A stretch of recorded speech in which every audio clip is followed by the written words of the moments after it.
శ్రీ గురుభ్యో నమ. నిత్య భగవద్గీత యజ్ఞంలో భాగంగా ఈవేళ మనం 6వ అధ్యాయం ఆత్మ సంయమ యోగం 8వ శ్లోకాన్ని పరిశీలన చేసుకుందాం. జ్ఞాన విజ్ఞాన తృప్తాత్మ కూటస్థో విజతేంద్రియ యుక్త యుత్యుచ్యతే యోగి సమలోష్టాస్మకాంచనః.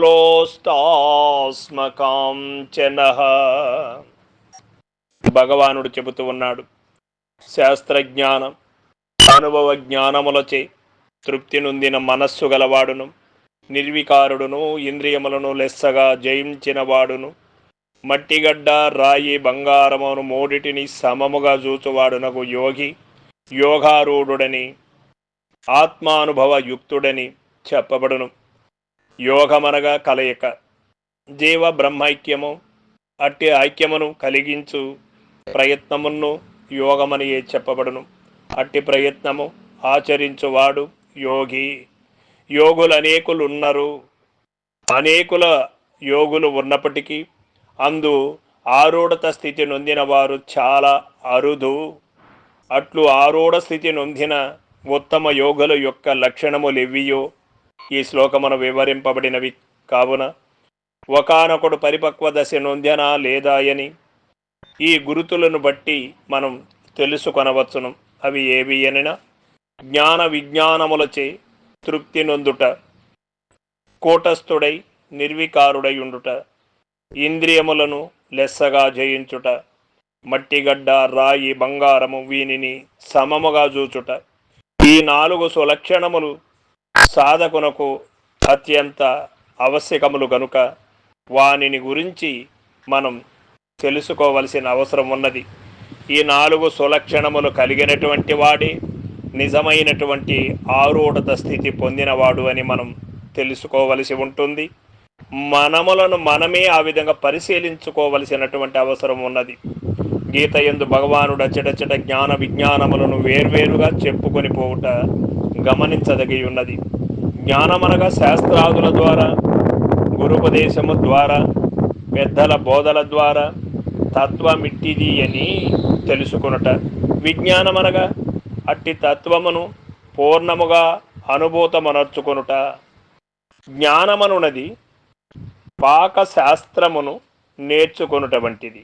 విజ్ఞానము ఆ పాకశాస్త్రము అమలుపరిచి అన్నము వండి భుజించుట వంటిది. అప్పుడే కదా ఆకలి తీరును. రెండును అవసరములే.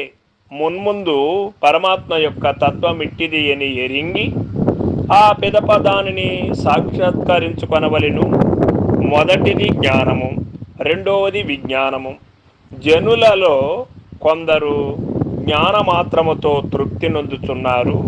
అది చాలదనియు విజ్ఞానమును కూడా బడసి జ్ఞాన విజ్ఞానముల రెండిటితో తృప్తిని బడయవలెననియు అట్టివాడే యోగారూఢుడనియు ఉత్తమ యోగి అనియు ఇచ్చట వచింపబడినది. లోకములో కొందరు ధనమును, కొందరు అధికారమును, మరికొందరు విషయ భోగములను పొంది తృప్తి పడుచున్నారు. వీరందరూ తక్కువ వారు. జ్ఞాన విజ్ఞానములతో తృప్తి నొందువాడే సర్వోత్తముడు అని ఇక్కడ మనకు తెలియబడినది. ఇక రెండవ లక్షణము కూటస్థత్వము, అనగా నిశ్చలత్వము, నిర్వికారత్వము. కూటమనగా ఏమిటి? కంసాలి యొక్క దిమ్మి. దానిపై స్వర్ణకారుడు ఎన్నియో ఆభరణములను తయారు చేసినను అది నిశ్చలముగా నిర్వికారముగా నుండును కదా. అట్లే ఎవని యొక్క మనస్సు సుఖ దుఃఖాదుల లాభ నష్టముల మాన అవమానములు లెక్కలేనన్ని కలిగినను వికారమునొందక సమస్థితి ఎందుండునో అతడే కూటస్థుడని చెప్పబడును. అట్టివాడే ఉత్తమ యోగి, లేక కూటస్థుడనగా ఆత్మయని కూడా చెప్పవచ్చును. కూటస్థో అక్షర ఉచ్యతే అని గీత ఎందు ఇంకొక చోట మనకు చెప్పబడినది కనుక అట్టి కూటస్థో ఆత్మతో ఏకత్వం నొందినవాడే యోగారూఢుడని, యోగారూఢత్వం పొందినవాడని మనకు తెలియబడుతున్నది. ఇంకా 3వ లక్షణము విజితేంద్రియత్వం. అనగా ఇంద్రియ మనంబులను జయించుట జితేంద్రియ అని చెప్పక విజితేంద్రియ అని చెప్పుట వలన ఇంద్రియములను బాగుగా నిగ్రహించవలెనని భావము.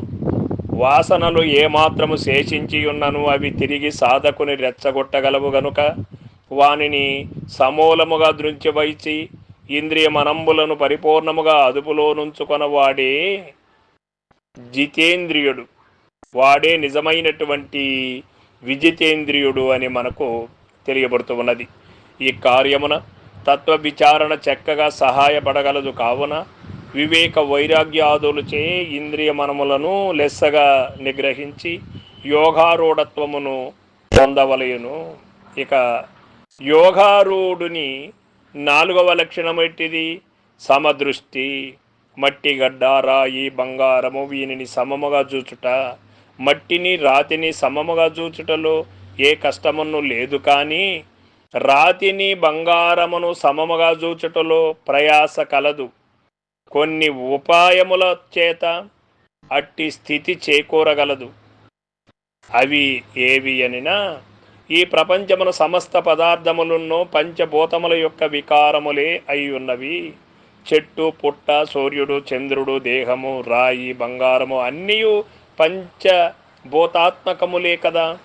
ఈ సత్యమును బాగుగా నెరిగిన విజ్ఞానికి ప్రపంచములో ఏ వస్తువును చూచినను వెంటనే వాని అధిష్టానములకు పృథివ్యాధి పంచభూతములు కానీ లేక పంచభూతములకు ఆధారముకు పరమాత్మ కానీ జ్ఞప్తికి వచ్చుట వలన వాని యందు సమత్వమునే వీక్షించును. లేక ఈ ప్రపంచమున ఒక వస్తువునందు విలువను మరి ఒక వస్తువునందు విలువ లేమిని కల్పించినది వారి వారి మనస్సే కదా. మట్టి అధికముగా లభించుటచే దానికి మూల్యరాహిత్యమును, బంగారు తక్కువగా లభించుటచే దానికి గొప్ప మూల్యమును మనస్సే కదా కల్పించినది. చెంటి పిల్లవాని ఎదుట బంగారు పెట్టినచో అట్టి మనఃకల్పన లేనందున దానిని అతడు లెక్క చేయకుండును కదా. అట్లే జ్ఞానికి భేద జనకమగు మనఃకల్పనే లేనందువలన మట్టి, రాయి, బంగారు అను 3 వస్తువులే కాక సమస్త పదార్థములను అతనికి సమముగానే తోచును.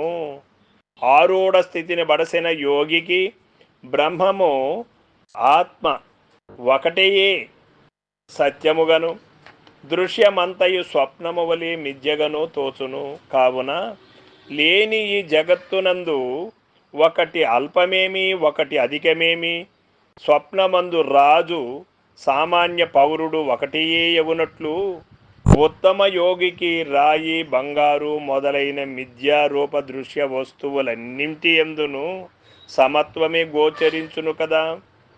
ఇక ఆత్మప్రాప్తికి మట్టి ఉపయోగింపదు, అట్లే బంగారమును ఉపయోగపడదు. ఈ సత్యమెరింగినందువలన యోగి దృష్టిలో ఆ రెండును సమముగానేయుండును.